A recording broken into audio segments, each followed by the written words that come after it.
वर्ष पर से खंडगिरी यात्राटी भांगीगला दुखर कथा जाओ लिंगराजंकर केमिति माने प्रचेष्टा जे पुणी खंडगिरी ओपेरा पुणी सृष्टि है से अनेक आनंदित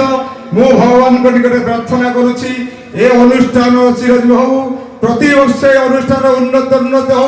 भल भल कलाकार आसतु बहुत कमिटी बंधु माने ए अनुष्ठान को बुकिंग करंतु एति कहि मु मोर मंतव्य शेष करुच्ची आउ ता सहित मोर सान भाई पप्पू आमर नंदू सार एमाने समस्त उपस्थित अछंती समस्त को मोर कोटि कोटि प्रणाम प्रभु जगन्नाथ को निकट मोर एति प्रार्थना मां सारळांगा पाखरे एति प्रार्थना ए अनुष्ठान जेमती प्रति वर्ष खंडगिरी जो खंडगिरी जोठी हमर यात्रार सृष्टि जोठी यात्रा इंतुलीशला खंडगिरी सेठी प्रति वर्ष ए खंडगिरी अपेरा तार ध्वजा बाना उड़ाइबो एति कहबो मोर मंतव्य शेष करूची जय जगन्नाथ जय कला।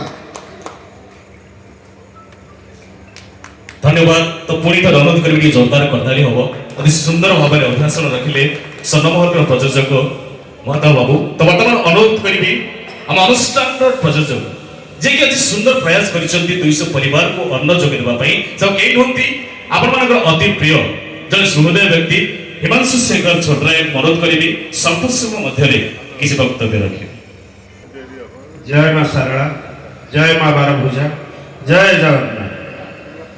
आज एठारे उपस्थित मोर जन्मदाता जन्मदात्री दिजण एठी मोर भगवान से अछंती मोर बड़ भाई जे स्वर्णमहल प्रयोजक महताब नाना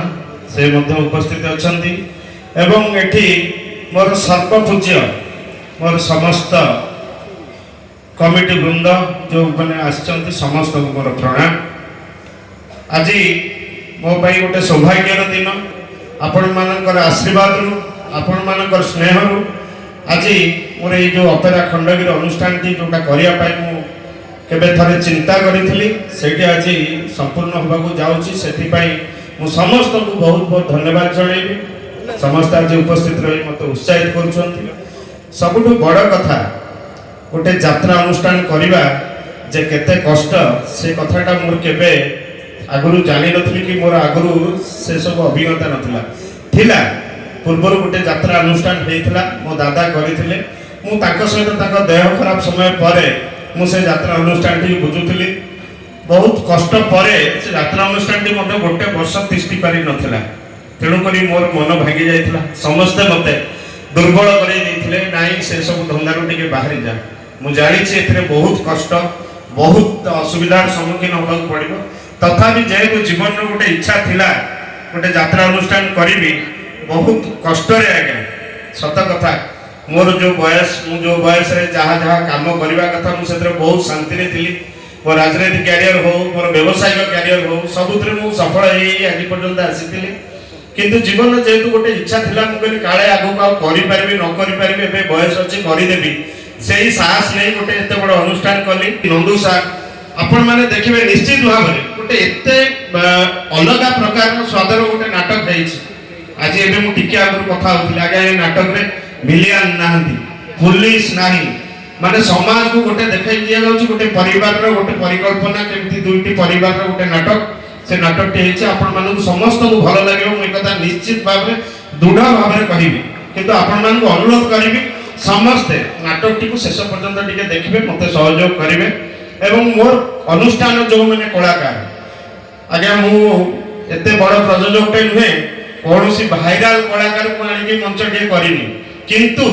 गर्व सहकार कहिबी जेतिकी कलाकार अछंती समस्त बहु पुरातन नाटुआ